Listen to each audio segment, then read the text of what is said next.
Today I'm going to show you how to replace the air filter on the 2016 to 2023 Toyota Tacoma. So if you pop your hood and you locate your air filter box, you have these two clips that lock the air box down. You just move these to the side and get the tabs from underneath. Lift your air box up and you can pull your filter out.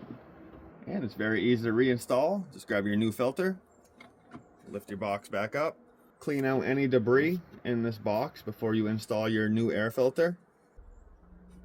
Drop the filter in place. On the bottom of the air filter box cover, there's two tabs that line up and go through these holes.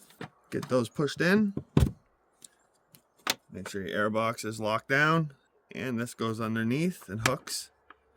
So we'll bring that down, and then you just pull up on this to lock it, and do the same to the other side.